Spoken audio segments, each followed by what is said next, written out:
Yes, we'll go ahead and do that. Whatever you want to do.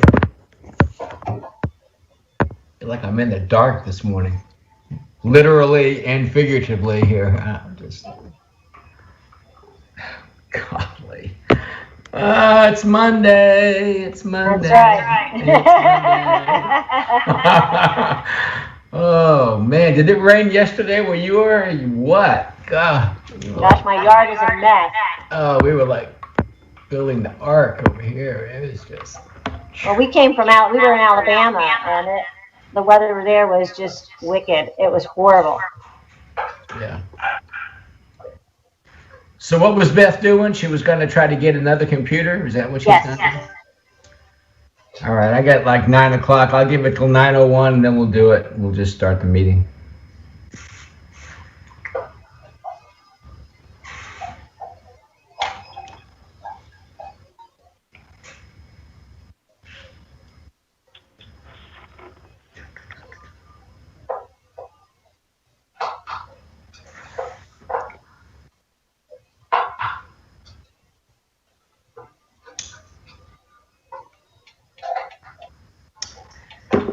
April 12th.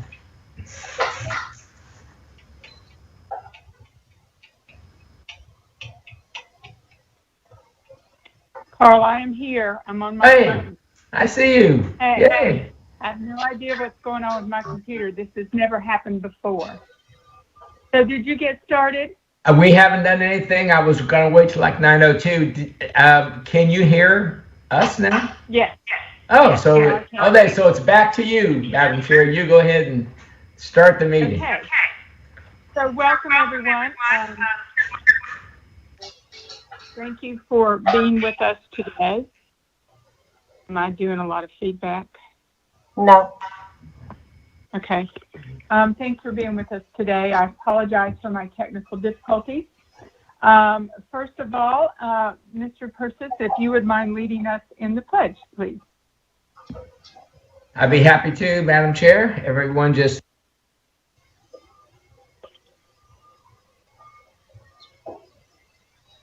keep my microphone on for once. Yay. All right. I pledge allegiance to the flag of the United States of America and to the republic for which it stands, one nation, under God, indivisible, with liberty and justice for all. Thank you so much.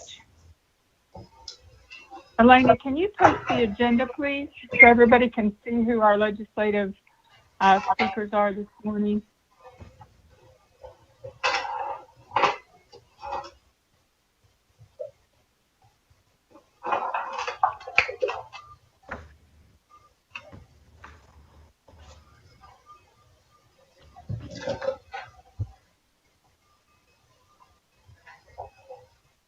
Maybe not. I don't see anything.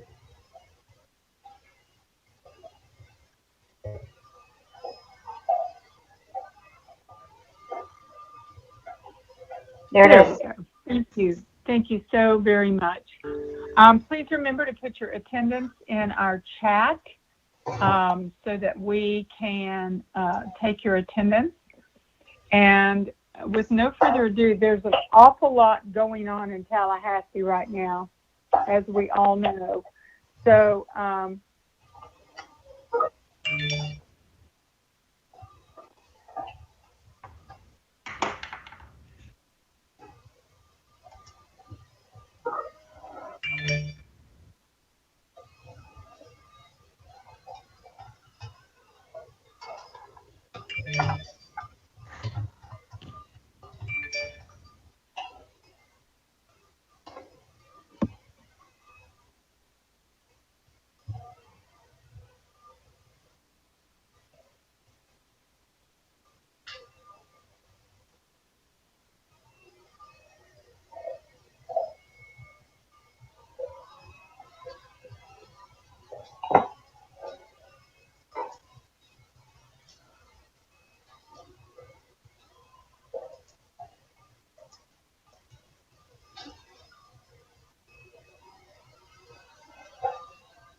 I am so sorry. Elena, you have emailed all of them, correct? Yes, everyone received the agenda. I am very sorry, everyone.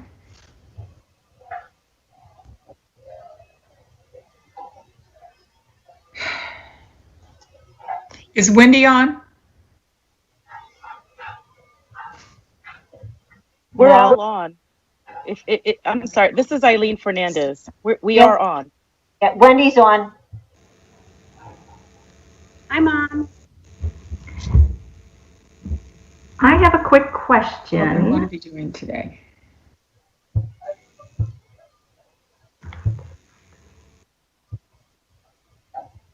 Okay.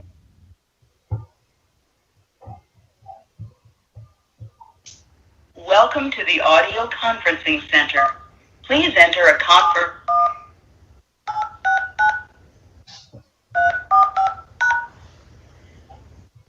You are now joining the meeting.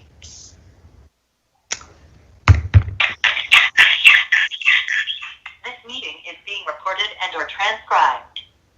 Okay, everyone, I'm not quite sure why our legislative liaisons are not on. Oh, I see Eileen now. Yeah, she's here, but I'm hearing feedback from you, Beth. Do you have your phone? Yes.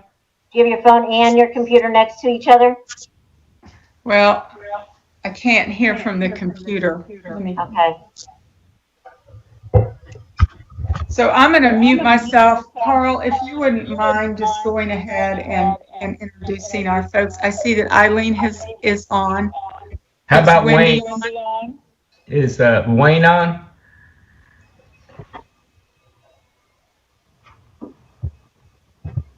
I am on all. This is Wayne Birch. Hey, Wayne. Wayne, why don't you go ahead and get us started on this? Wonderful. As we are preparing to, I'm sure that everyone, number one, has probably seen the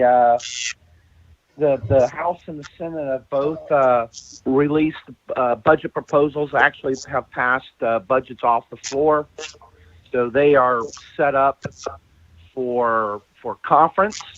Which at this moment we do not know what that conference schedule looks like. We all know that basically from newspaper reports that they are waiting for better revenue numbers to come in, which that was the case this past Tuesday with the economic and demographic research folks giving their economic collections, which are up again.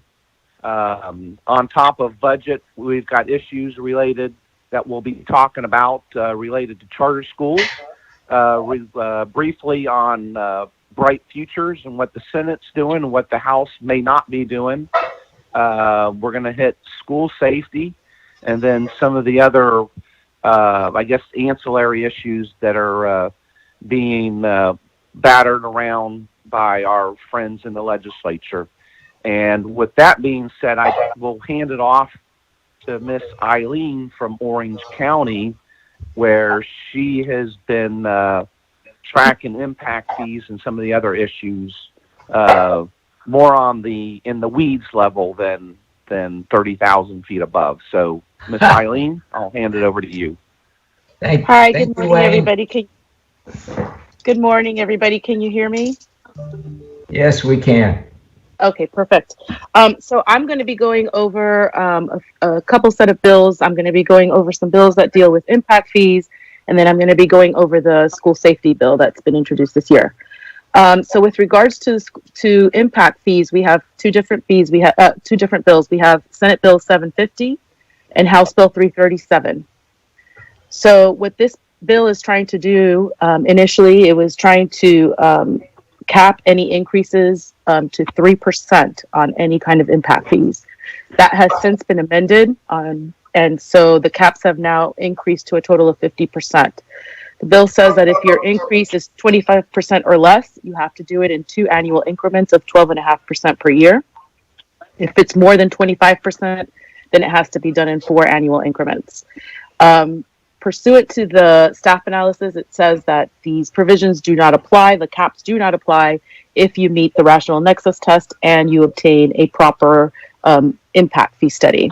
The issues that we're having right now is the bill also goes into detail as to what the impact fees can be used for.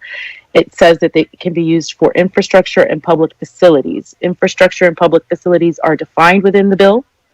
Unfortunately, right now, when the bills were first introduced, they did not include school buses or FF&E, which are 2 additional costs that we take into consideration when we're coming up with our impact fees. We were able to get the bill amended to include school buses. We are currently working to get it amended to have the FF&E, and we are hoping that that amendment will be filed shortly or in the near future. So that's impact fees. The next bill I'm going to go over is the school safety bill. Oh, just so you're aware, the 2 bills are now in their final committees as far as the impact fees are concerned. They're both in their final committee hearings.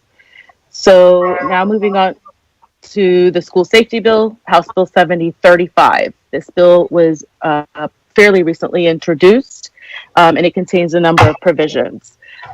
First provision, the DOE has to analyze certain data that's related to Baker Acts in schools.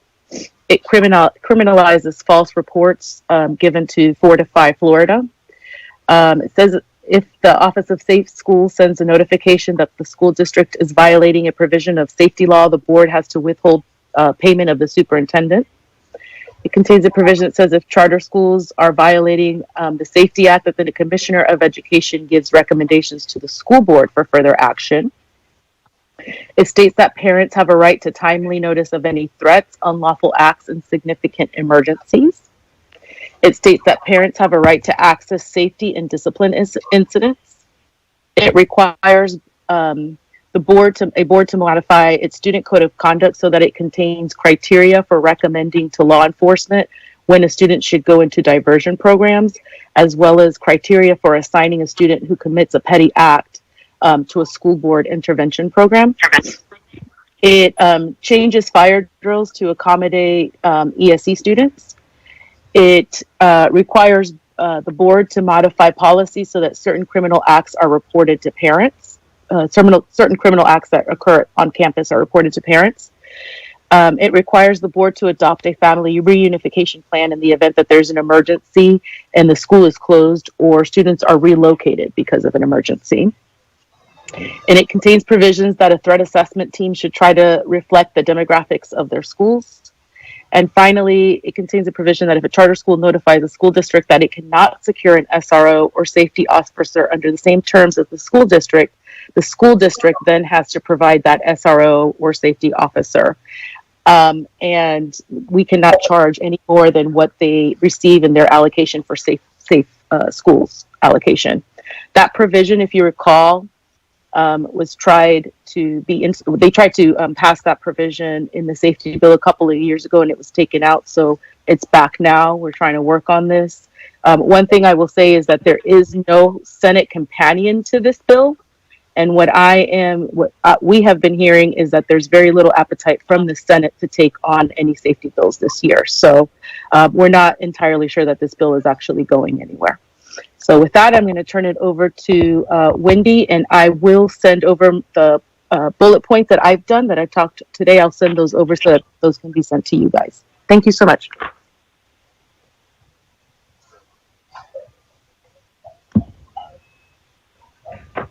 Eileen, thank you. Who we have next? Hi, this is Wendy Dodge with Polk County Schools. Hello, Wendy. I was charged with going over accountability and charter school bills, and as of Friday, pretty much all of our accountability bills have been nullified because of the executive order. So I'm just going to go over real quick what the executive order did, and then I'll go through the charter school bills. So the executive order is 02/2021.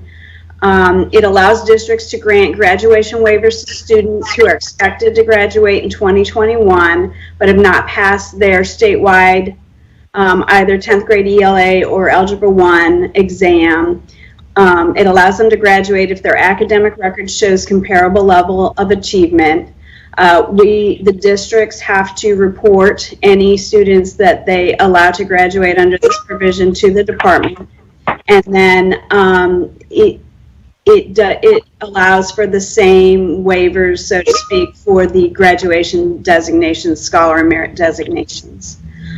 Districts are authorized to determine grade promotion and final course grades in courses with statewide EOC based on the student's performance in the course.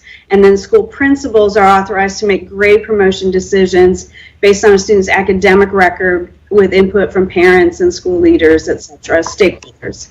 Third grade promotion is going to be based on the good cause exemptions that are in statute or other reasonable evidence of student performance. For Bright Futures, Gold Seal, and CAPE scholarships, the EO offers flexibility with volunteer hours for any student who either completed the hours, intended to complete the hours, but could not do so due to a lack of volunteer opportunities, or for students who couldn't complete the volunteer hours due to health concerns. You have to submit documentation that, yes, the student intended to complete the hours to the department. And then testing deadlines for Bright Futures for the ACT and SAT comparables are extended to December of 2021 to earn the comparable score. Districts and schools are allowed to opt in to receive school or a district grade. BAM scores will be based on the 17, 18, 19, 20, and 2021 data, or if there's not enough data for a teacher, it'll be a 1-year or 2-year BAM score. And schools will retain all their pre-COVID designations. So high performing, if you're in school improvement, you stay in school improvement unless you opt into a grade that gets you out. And the same with the lowest 300. You can, if you opt in to get a grade, then you can pop out of the lowest 300 based on that data. And then school readiness and VPK. The funding limits regarding administration and carryover for school readiness have been waived in order to make sure that funding is available for those programs. And VPK summer hours have been, the hours have been lowered to 200 because they know that we're going so late into the school year and there's no way we could get 300 hours in. So that's what's going on with the executive order from Friday. There are 2 charter school bills that are moving right now in the House and Senate, 3 actually. In the Senate, you have SB 1028 by Senator Travis Hudson. It has 1 more committee of reference, appropriations, before it goes to the floor. This is the bill that allows state colleges and universities to sponsor charter schools. That designation that authorization would come from the commissioner. If it's a state college, they have to operate the school in a school district that's in their service area. If it's a state university, they can sponsor a school anywhere in the state. They would be funded, these schools would be funded in the Appropriations Act based on the funding from the school, from the district where the school is located. And then every year the legislature would have to designate enough money in the Appropriations Act to fund those schools. And they would receive capital outlay the same as any other charter school, which for us is a concern. If you don't sponsor them and then the state eventually gets out of the business of funding fully funded charter school capital outlay, the districts would be on the hook for sharing their LCI dollars with those schools. They are allowed to serve for the state colleges that want to sponsor based on having a teacher program. They expand that to being able to serve students in K-12. The bill has new deadlines for applications, meaning that there is no deadline. It would be a year-round charter school application process, and the schools would be able to open whenever they wanted. There is sponsor accountability language in there that basically makes any sponsor report certain data to the state, how many applications, what they're doing to support their charter schools, that type of data. It allows district funding to be withheld in the amount of projected FTE if the state board and the court order a district to contract with a charter school and they don't do it, and that funding will be withheld until that contract is in place. The demographic and accountability comparisons that charter schools are supposed to use are changed from being like other schools in the district to being like any school that's nearby, so it could cross district lines. It allows for an immediate appeal to an administrative law judge if the district or charter chooses to skip mediation during contract disputes. It tightens the immediate termination language to say that not only must there be an immediate health, safety, or welfare, but it has to be likely to continue and necessary to close the school because of this situation. It allows enrollment preference for VPK if the charter has an agreement with the school. So right now, if you're running a pre-K at a charter school, those kids automatically get in. They don't go through the lottery. And this now allows charters to contract with any VPK to allow the same enrollment preference. It allows the ESE charters to pay an administrative fee of 2% up to 250 students. High-performing charter schools are allowed to replicate themselves twice and expand into a new facility even if the majority of the students aren't going there. It changes the persistently low-performing designation to 3 grades below a C in any last 5 years when a grade were issued because there were no grades last year. But it does not put that same language in the, if you have a B within the last 2 years, you can get out, so that's a concern. And then Schools of Hope can be designated as an LEA by the department and report their students directly like they're a school district for all their schools within the state. And then they also put the Schools of Hope into the capital outlay, which again gives us the same concerns that you're not really the sponsor of these schools. You haven't authorized them. They just kind of pop up in your district, and now you're on the hook for providing LCI dollars to them if the state does not come up with the full funding of the capital outlay. So the House bill is actually has two. There are 2 House bills. The Schools of Hope language in the House is running separately, and that is in HB 1061, and then the majority of the language that I just went over is located in House Bill 1031, except for the fact that they have a different alternate authorizer scheme going on. They, instead of the colleges and universities being an alternate authorizer, the House bill has a commission set up by the Commissioner of Education that would go through the charters would apply to this commission. They would go through the application process that is set up in the statute. And then once the state board approves them, they would send them down to the district to be this. I'm sorry, I never can get through this without giggling a little bit. But anyways, they send the schools back down to the district and say, you are the sponsor and you're responsible for contracting with them, supervising, operating, everything. So those were the charter school bills. I know that's everybody's favorite topic, so thank you for the opportunity to speak with you today. So Wendy, this is Beth McCall. Does anybody have any questions? That's a lot of information and some pretty significant concerns on the charter school and the executive order as well. Did the executive, could you talk about the external operator with turnaround schools? Are we still required to have the external operator?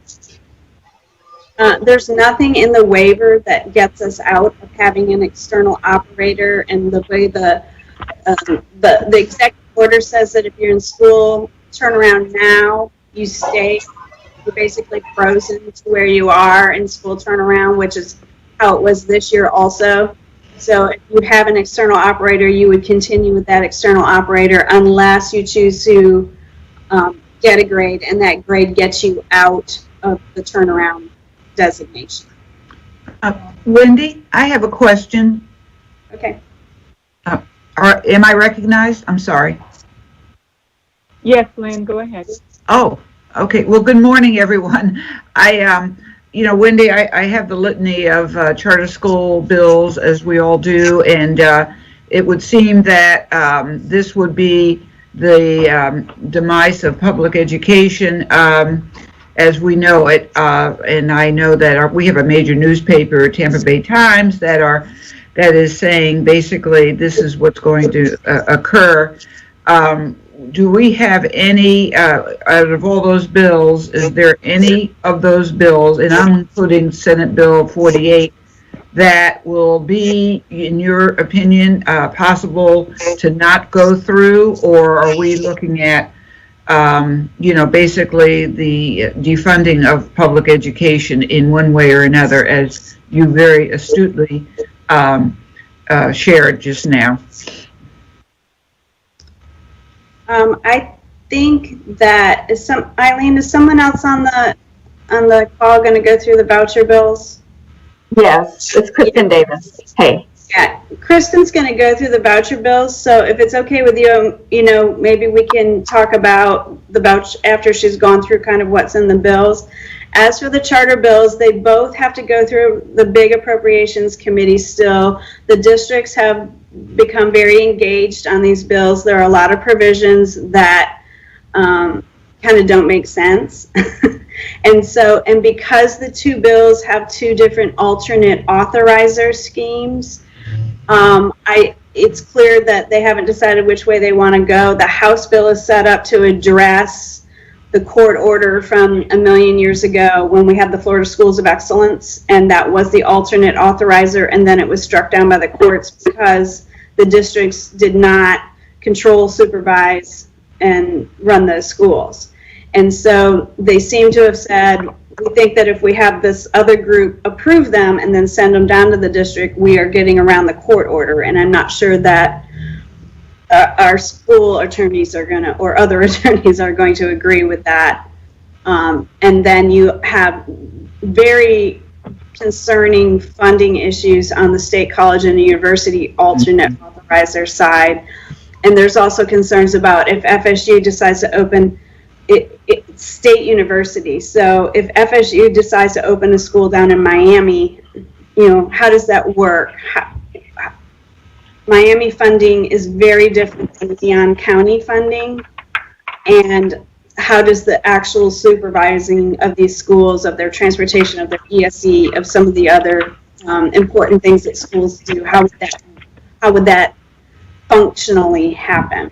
And so I would say that the alternate authorizer schemes are kind of up in the air, but maybe some of this other stuff that are in the charter bills, we've been hammering them basically on the fact that if they can open whenever they want, they're messing around with the school accountability system because they can open after the first count and not get a grade that first year. And if they're allowed to do that, where are those kids going to school until they decide to open? And who's accountable for those students that year? So I think there are some questionable provisions in these bills. I think something will pass, but I'm not sure that it's everything. I think they're going to start whittling down to the must-have kind of stuff, and that's probably going to be the high-performing charter expansion and maybe some of the Schools of Hope provisions. But the fact that the House is still carrying those separately and the Senate has them in the bill makes me think that maybe they're not completely on the same page on that issue either. Okay, thanks, Wendy. We'll wait, see what everyone comes up with after the voucher. So Kristen, if you want to go ahead and segue into that, thank you very much. Yes, ma'am. Kristen Davis with Hillsborough County Schools. Thank you. Good morning. So I just real quick will touch on, as Wayne had mentioned at the top, the Bright Futures, and as well as Wendy referenced the choice voucher. So quick update regarding Senate Bill 86 and Bright Futures. I'm sure all of you have been following it. Won't take too long on it, but just make sure you know that the current bill that has passed does not include the controversial provision that many of our school board members, many of our parents and families spoke out against, that would have tied the scholarships to specific courses of study that lead to direct employment. So that provisions, has been removed. the concerning piece by some is still around the funding. Instead of the merit-based, where it was the 75%, 100% that all of us are used to it now, the funding for the program would depend on funding annually from the state budget. So we do know that the scholarship program is fully funded in the budget that lawmakers are writing for the coming fiscal year that Wayne had referenced. If this bill were to pass, it would go into effect July 1, impacting students beginning in the 22-23 academic year. But again, there's no, like Wendy mentioned for a few core bills, there's no accompanying House bill still for this Bright Futures item. So that was for 86 Bright Futures, and then jumping into the voucher scholarships. Again, you all are also very familiar with 48. And what did recently come out from the House choice version is HB 7045 by Randy Fine, Representative Fine. Like 48, this expands eligibility into the scholarship programs, but it is different. And in technical nature, I'll just touch a few high points. It does repeal the Gardner and McKay Scholarship Program and would transition those participating students into the Family Empowerment Scholarship Program. So unlike 48, this is a little different, where it would repeal the two and move those into the FES Scholarship Program. It also, for the Family Empowerment Scholarship Program, it expands the eligibility to military dependents as well as the siblings of students who are enrolled in the scholarship program. It does remove the prior public school attendance requirement. Also establishes the initial maximum capacity at 20,000 students, but then annually growing by 1%. These are all the, again, this is in 7045. And the audits, I think you remember some conversation around audits, but the annual audits and as opposed to 3-year audits in 48. This also revises the frequency of the operational audits from every year to at least once every 3 years. And if I've missed anything, I hope my colleagues will jump in. I know the one other thing was that it does increase the scholarship amount for the tax credits, for the FES and the Hope Scholarship to the full amount. So basically from the current 95% to the full 100%. So those are my highlights on those two items. And Wendy, I don't know if you wanted to touch on anything about what I know Board Member Gray had asked about vouchers, and so I can open it up to you, but I'll just do those quick highlights. Thank you.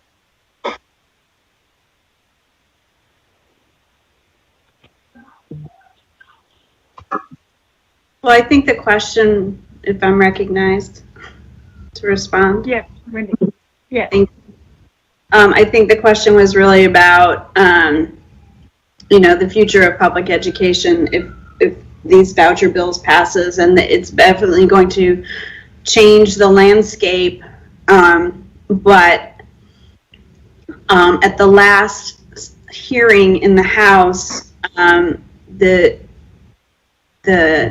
Gardners and the McKay folks came out in full force regarding sweeping those programs into the FES and making changes to those programs. The Senate bill completely eliminates the public school choice option for the McKay students, which a lot of parents rely on, and the House amended that into their bill at the last stop, but as part of the FES.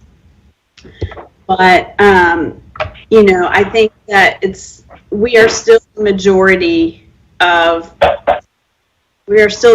majority's choice. More far greater students come to our schools than are taking advantage of these programs, and it will definitely change the landscape as we start competing for these students more. But I think that we saw that during the pandemic. Mm-hmm. Parents could go wherever they wanted. They could keep their kids home. They could do whatever they wanted, and they wanted their kids at their local school where they knew that they were safe and their teacher loved them and was doing the right things for them. So will this eat into our market share, if that's how you want to put it? Absolutely. But I think that every time they do something like this, we step up and and, find a way to fight back. And that's what we're going to keep doing. Wendy, can I be recognized? Yes, Lynn. Thank you. What layers of protection do we have? You mentioned the courts. Some of this may be taken up in the courts, but are there any other layers? I call this protection just to vouch for on our behalf, and I'm speaking as a public school advocate and 7th largest district in the country. Do we have any recourse as things get narrowed down? I'm very interested in what we can do. Anyone? Does anyone want to respond to that? Wayne, would you like to respond to that? Or Wendy?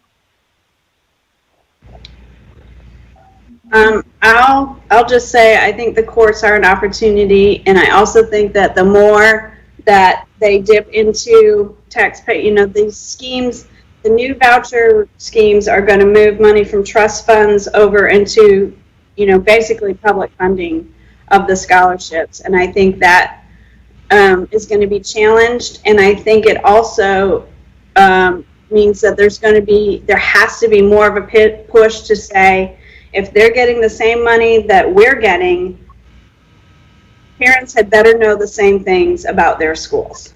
Mm-hmm. So should any of this pass this year, and I'm going to be honest with you, we've been told that it is the Senate President's priority. Mm-hmm. Something is likely to pass. In what way, shape, or form, is still yet to be seen. But our next step as advocates is going to have to be, if the same taxpayers paying for that school as for our school, we want to know the same stuff. The parents absolutely have the right to know the same information. And a lot of the private schools just don't want to go there. So, that will be the pressure. Good point. Thank you. Thank you, Wendy. Wayne, do you have anything else, or any of our other legislative liaisons? I don't have much more to share. I would say for those members who are on any of our distribution lists, just to keep updated that things are moving, every day here in the legislature now. As bills are moving, they're being amended. Our crew is working diligently to soften the blows of some of this legislation, and like we all tell our own board members and our own folks down in our districts that if there's something that comes up in language that makes you uncomfortable, you need to let us know. But then likewise, if there's good stuff moving along, we also like to be the bearer of good news to some of these legislators to share with them that, hey, these latest changes you've made are nice. Let's keep this moving along. But with that, that's all I have to share. Hey, Beth. Thank you. Yes. Beth, may I ask Wayne a question? Oh, absolutely. Sure. I was going to open it up for questions now. So you may be first, Mr. Persis. Well, thank you, Madam Chair. Hey, Wayne, tell me what's going on in Pasco. I believe I saw something from your superintendent or your board regarding the governor's executive order that's supposed to expire April 19th as it relates to wearing masks. Yeah, so, sorry, my throat. So last, in Pasco County, on Monday of last week, our county administrator lifted our order to require masks in government buildings, but those are only Pasco County government buildings. And so we, as a preemptive strike to our students and parents, and as well as staff, was to let them know that Pasco County schools, we're going to remain sticking to our mask mandate in school buildings until April 26th, when the current executive order from the governor either expires or is extended, which we anticipate it'll expire on April the 26th. And then, I believe the decision, the superintendent will then have to make a decision on, do we continue requiring masks to the end of the school year, or because the order has been lifted that, we allow it to be an option.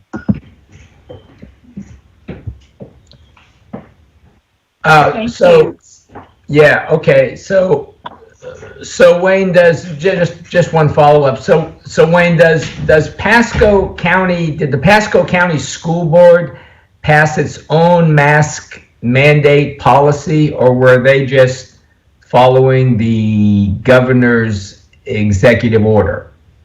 We passed a policy regarding the wearing of masks in school. Okay, so then what you're saying is... Yes, the board did pass a policy. Okay, so then what you're saying is if the board wanted to modify that or change that in any way, they're either going to revoke that policy, or then you'd have to advertise for a change in the policy. That's right. Okay, thank you, because we're getting lots of questions about that in the Volusia County. I suspect others are. Thank you, Carl. Are there any other questions? If you can raise your hand or just speak. Any other questions? I guess you guys did a great job for us, and nobody has a question. I want to thank you so much to all of our legislative liaisons. As we know, it is definitely a moving target in Tallahassee right now, and I am sure will be till April 30th. So with that, if there are no questions, the one thing that we forgot to do was approve our March 8th minutes.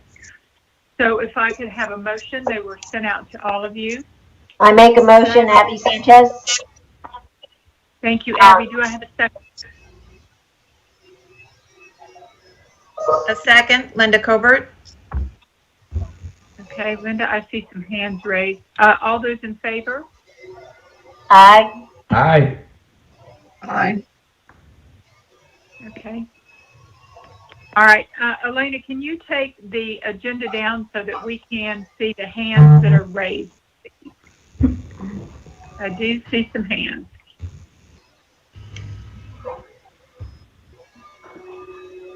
All righty. Okay. Cheryl McDougal, you have a question?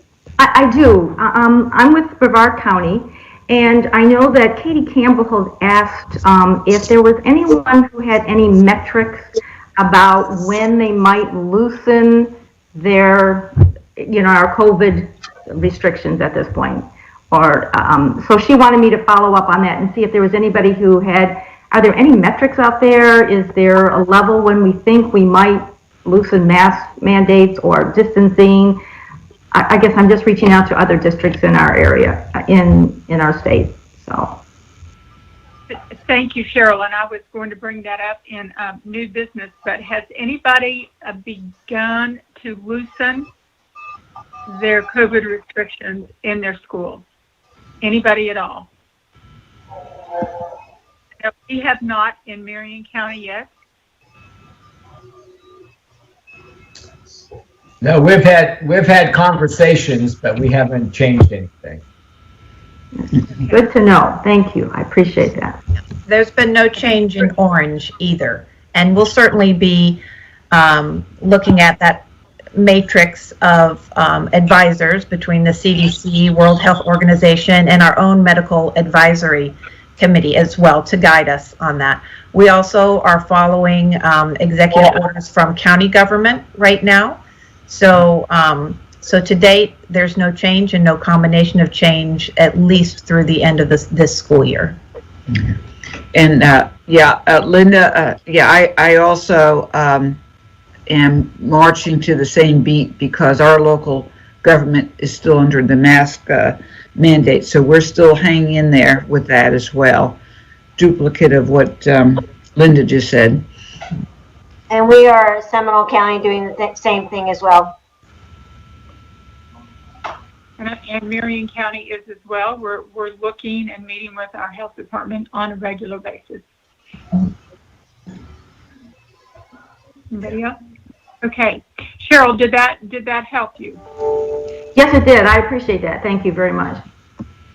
Okay. And as we begin to look, and if your resolutions begin to change on this, if you could email me or Elena so that we can keep everybody in the loop, I would greatly appreciate that. Okay. With that said, is there any new business other than what we just discussed? Does anybody have any new business? So I would like to suggest, if everybody is okay with it, that we not have our May meeting. I am going to be right in the middle of a move, and I know all of us are going to be involved in deciding what we're going to do with graduations, getting graduations off the ground.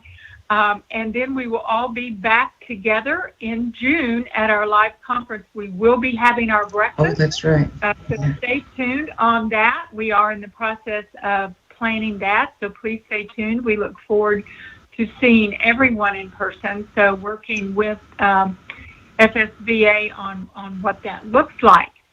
So with that said, if everybody's in agreement about not meeting in May, then we will certainly see everybody live in June. Okay? All right. And again, to all of our legislative liaisons, thank you for the job you're doing for us, for keeping us informed, for being readily available when your kids call. And I'm very appreciative of you taking time out of what I know is an incredibly busy schedule right now to spend some time with us. So thank all of you. It was very informative.